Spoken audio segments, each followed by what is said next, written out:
Okay, we're continuing our series, our journey home, and today we're talking about a personal matter. And don't get nervous.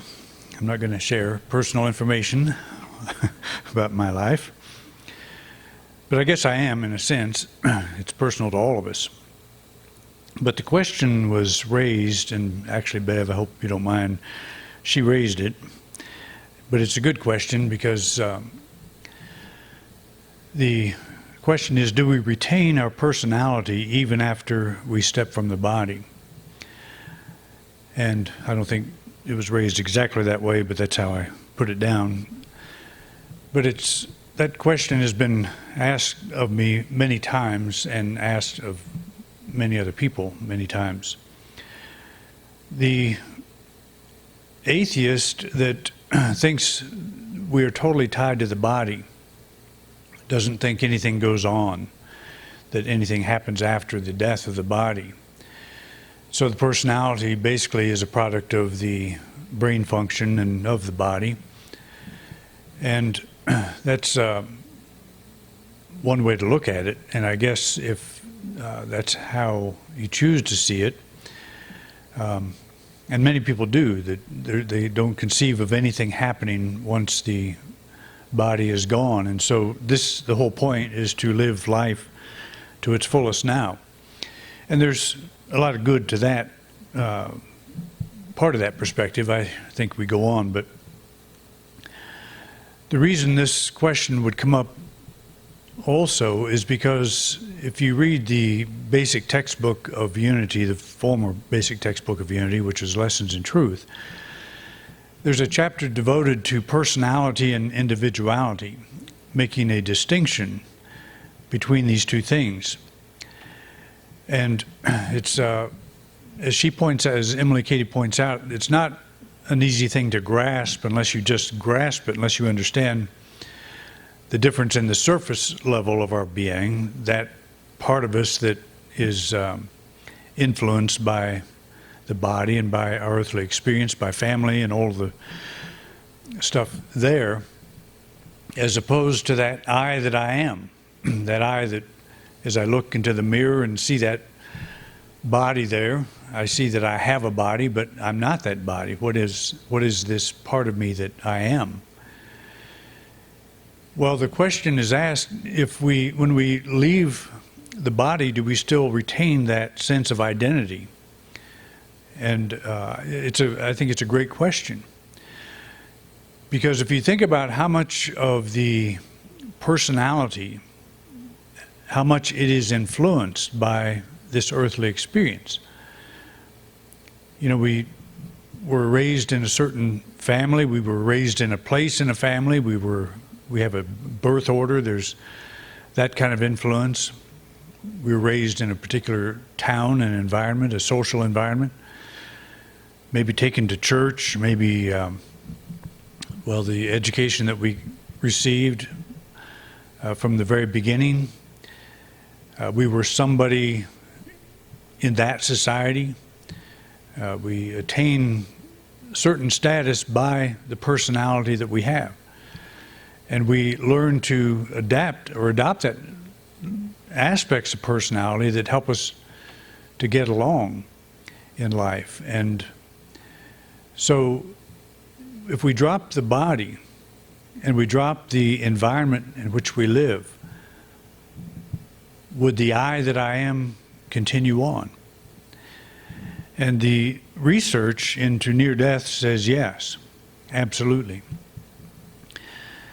NDE research indicates overwhelmingly that we retain our sense of personal identity and that we recognize others who have gone before us.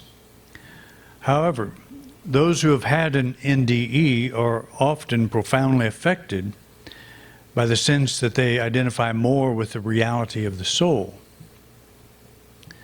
People who are close to them see a distinct, often drastic change in their personality. So what happens, I think, when a person steps from the body temporarily, they're not prepared for what they experience. The personality is blown away. And that would be the difference between someone who has a near-death experience and a mystic. The mystic develops that awareness of that spiritual dimension. And they gradually, or I shouldn't say gradually, it's all relative, but they come to know the soul, they come to know this deeper dimension over time. They're not driving down the street one day and they get hit by a garbage truck and suddenly they're in this other dimension where nothing makes sense for a while, except they know that they're still alive. But it takes them a while to figure out that their physical body at that moment is dead. So it blows them away. And so they're resuscitated, they come back, and they try to explain to people, the doctors first of all, nurses, people around them immediately, they often try to explain or ask, what happened to me? Where did I go? How do you, what is this whole thing? And often this is changing, but often they were ridiculed, saying that you can't have that experience. I was just listening to a woman's testimony this week. She was herself a doctor, and she was taught to be an atheist. Her father was a doctor and said there's no God, there's nothing after this life. So she becomes a doctor, and she's actually on a team that resuscitates people. She brings them back. And she says it's quite an ordeal. They beat the patient up pretty good sometimes in order to revive them. And she said, I often wonder what they're going through. Are they even conscious that we're hitting them and shocking them and doing all the things that we do to bring them back? But she said the worst thing that can happen to an atheist that is in the medical profession is that they lose a patient. That's absolute loss. And so she herself became pregnant, and she was giving birth to this child, and she had a major problem, and she had a near-death experience. She lost almost all of her blood through the process, and the doctors, everybody that was working on her, and she knew what they were doing because she was watching them from the ceiling, they were all freaking out, trying to bring her back, and they thought they lost the baby as well. And so she goes through this experience. She has this incredible awareness that she is part of this huge something she calls consciousness. She can't find words to describe it, but it's the most absolute, most beautiful experience she'd ever had. This atheist is saying this. And she comes back and starts asking about that, and she's immediately put down. Her husband is a doctor, also an atheist. He tells her it was the drugs, it was the lack of oxygen. There's all kinds of reasons why she had that experience, but she could not possibly have had consciousness when she was dead, when she was out of her body. Well, she survived and the baby survived, and she devoted her life to hospice and people who are at the end of their life to help them make that transition. So she was totally changed. Her personality was changed. But the personality was changed because she saw the real of herself. She saw something beyond the typical identity that we associate with each person. And so the personality was changed. And I don't know what happened in her marriage. I guess she's still married to the same person, but they probably don't have too many dinner discussions about her experience. But she did join this group of people that have had near-death experiences because she relates exactly to them. But this is a common story that people are changed, and they say that it takes 7 years, about 7 years for that person to adapt, to come back to this body, to this life, and adapt as the result of the experience they've had. Most of them say, I don't know how I could possibly fit in that body, because I am much bigger than that, much greater than that. And it's a mystery to them, and most of them don't want to come back, which I find interesting as well. And when they do come back, they often, again, don't know why they did or don't know why they had to. They're usually told, it's not your time yet. I guess you would worry if they said, you're long overdue, where you been? But I find that interesting. It's not your time yet. Well, what is the time? That would indicate that we're here to do something. And what that is, they're never told what it is. But the point is, they're not their personality. The personality changes as the result, but the personality is part of them. It's part of all of us. It's not a bad thing. What I say in my book, Native Soul, is the personality is actually an important function of the soul. It allows you to personalize and communicate at the material level the universal energy that rises from your depths. The personality is your earthly means of communication, and it is unique to you. It is unique. Every one of us have a unique personality. What I gathered when I read the chapter on personality and individuality by Emily Cady was the personality was a thing to be denied. It was a thing to be gotten rid of, a thing to be gotten over. And that's why I have rethought that idea, because everything has a personality. If you have two cats, they have two personalities. When I was growing up, we raised chinchillas. We had 300 of them. And they all had personalities. You got to know each animal. I've been around cattle. Cattle have personalities. Dogs have personalities. Insects have personalities. So it can't be a bad thing. There's something that distinguishes us on the earthly level from everything else. So somebody steps out of their body, they meet loved ones, they meet family members that they've had, and they recognize them. And what are they recognizing? They're recognizing that personality.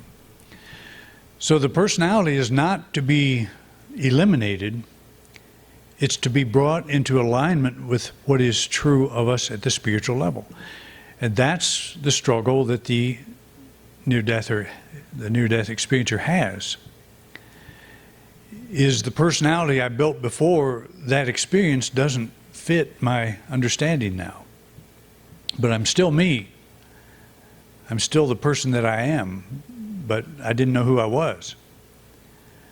I didn't have that deep level of awareness. And so I'm that now. There's another story of a man that was extremely wealthy. His whole mission in life was to make money. He said he loved doing it. It was fun. And he made a lot of enemies in the meantime while he was doing it. And so he has this incredible near-death experience, and he realized he was much, much more than what he thought. And so he comes back and he starts calling people that he offended, and people that owed him money or whatever in the past. And he said there would be this long silence on the other end of the phone. And he said, I don't think I behaved like I should have with you. And I just want to tell you I'm sorry. I apologize for that.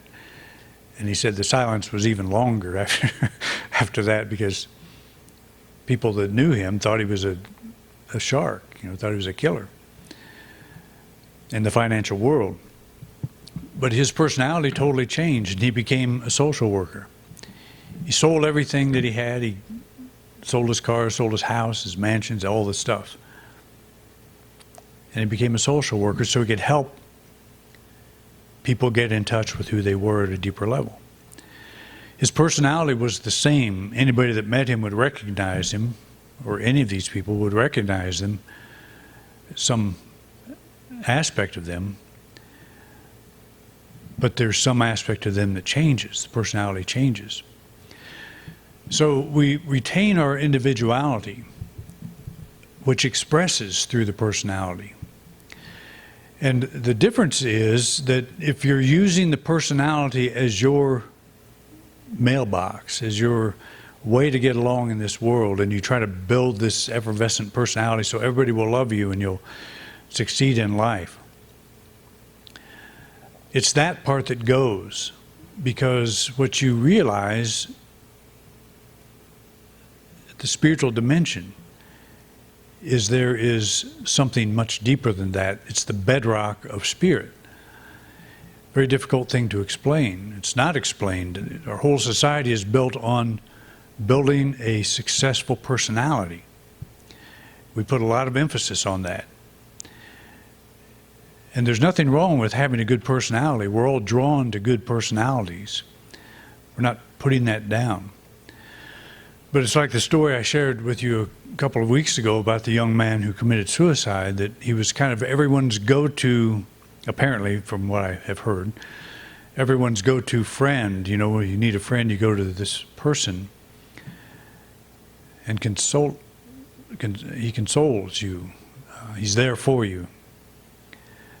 But apparently was suffering because didn't feel he could hold the pressure. I have no idea why, but I've known situations like this, where the facade that the person builds becomes too heavy to carry. And so they don't know how to continue on doing that. And so they may commit suicide, or they may do some drastic thing where they don't have to carry that weight any longer.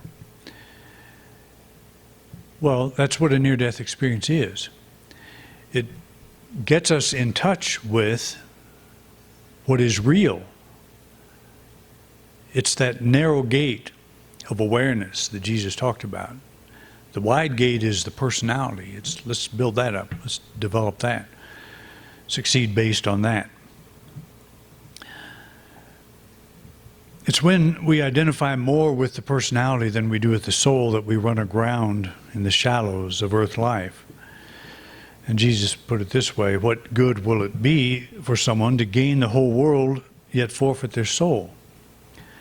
Or what can anyone give in exchange for their soul?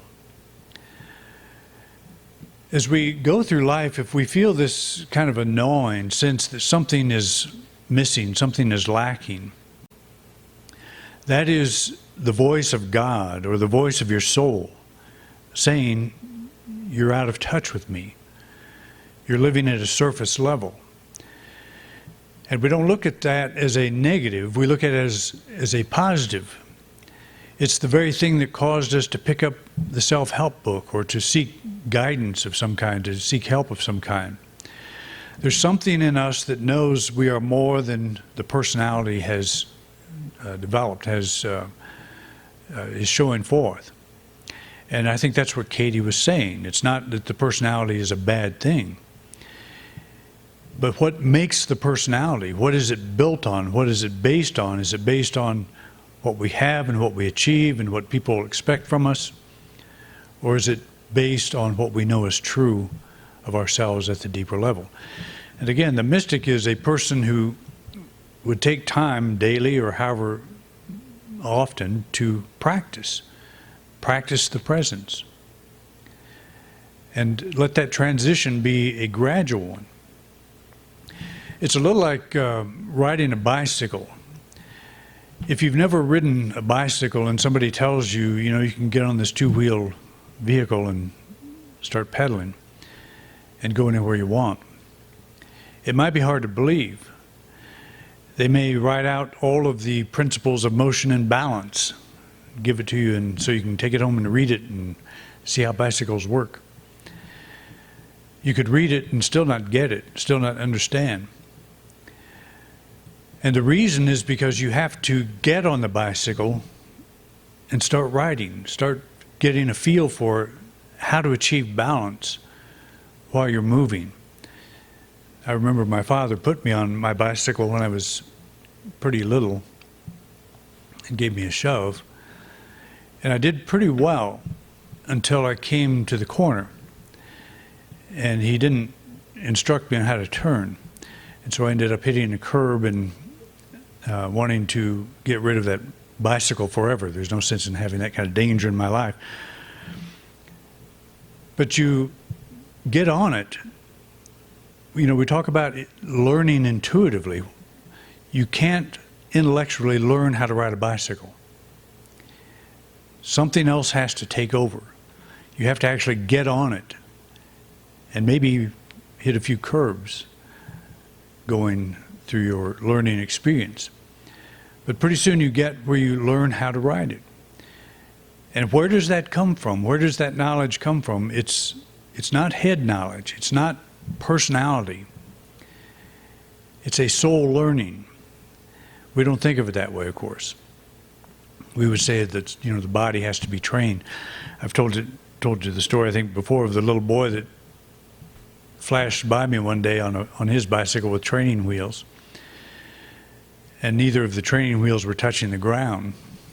He didn't realize that, but in his mind, he was perfectly safe.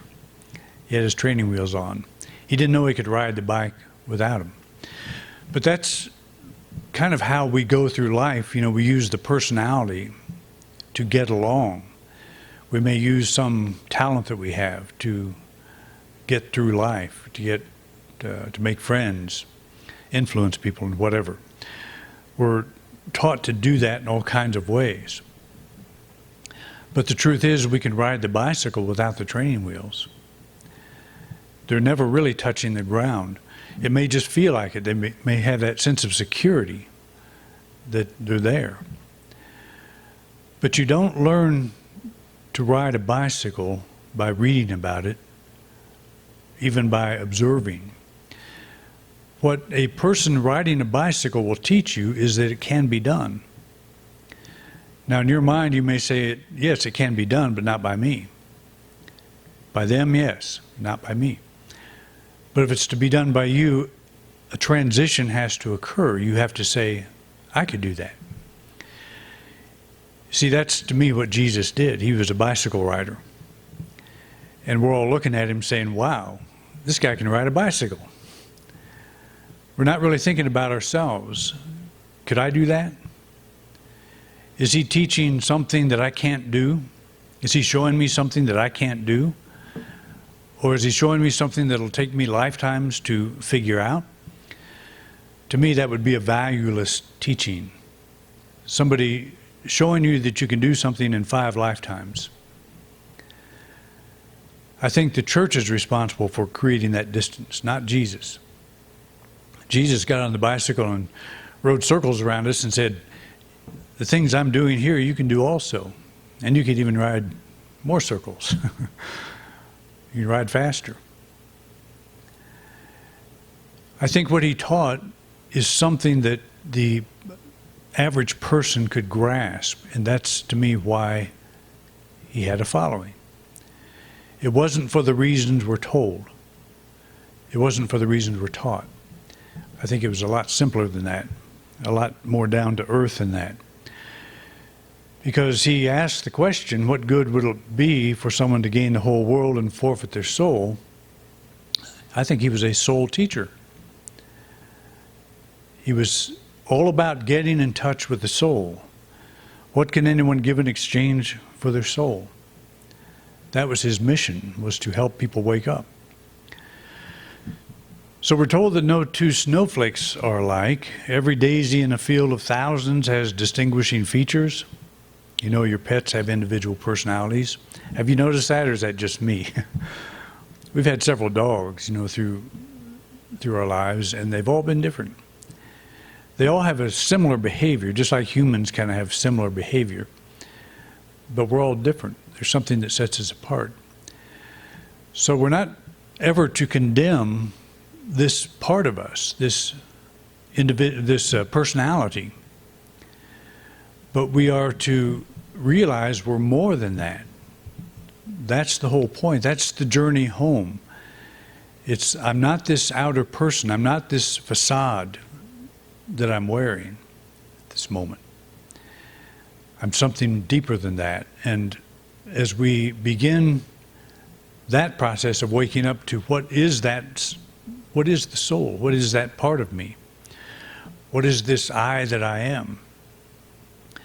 The personality begins to take that on, and our interests change, and the spiritual path we're on becomes that. It becomes, we place value on the spiritual awakening, a value that goes beyond watching somebody ride a bicycle or hear about somebody ride a bicycle. I want to have the experience. I want to know what this is. But the personality, I believe, will always have that. It'll always be a distinguishing feature of each one of us. And I think there's a reason for that. When we speak of spiritual oneness, God is one source of all, we're not to think that all souls are destined to merge into indistinguishable universal energy. Individualization is God's method of expression. You have a mind, it is universal, but if you want to accomplish something, you have to use that mind to form an idea. Individualize as an idea. When you leave here today, you'll begin that process. You're doing it now, but you'll begin the process of seeing yourself get in your car. That's an idea. You're going to fulfill that. Seeing yourself drive home, turn right, turn left, do all the things you're supposed to do. You carry this out. You individualize universal mind. Your mind is universal, but you individualize it into ideas so you can do things, so you can accomplish things. And just think of all of the life forms that are around us. I took a picture of a jumping spider yesterday, about 3/16 of an inch long. And the picture I took, he looks like a tarantula. It looks humongous. They're just amazing little animals. But all life has personality. Actually, I ran into about 3 of these things, and they all behave similar but sort of different. But we live in a universe that there are countless expressions, God individualizing as these different creatures, these different things, different colors, different sounds. It's universal life. We think of God as one thing, but expressing an infinite number of ways. That's how God works. And that's how our mind works. We have one mind, but we are capable of individualizing in a certain direction. So that'll never stop. That's part of the creative process. So your identity is guaranteed, I believe, and you don't have to take my word for it, you'll find out. The function of the personality is to bring universal mind into individual expression.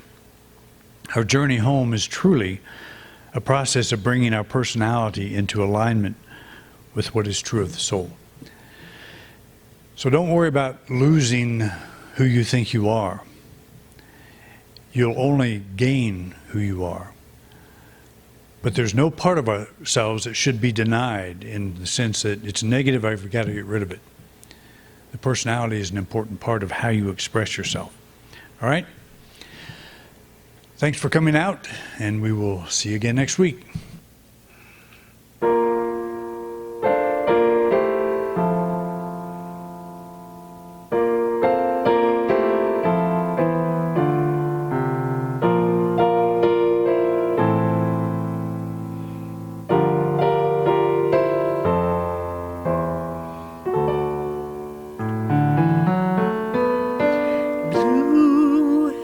Crystal sky, take me where the eagle flies, somewhere far away, somewhere where the music plays.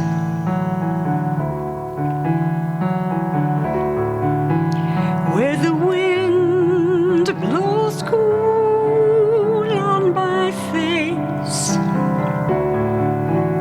where the sky is diamond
You've been watching a talk given by Reverend Doug Bottorff here at Independent Unity in beautiful Grand Junction, Colorado.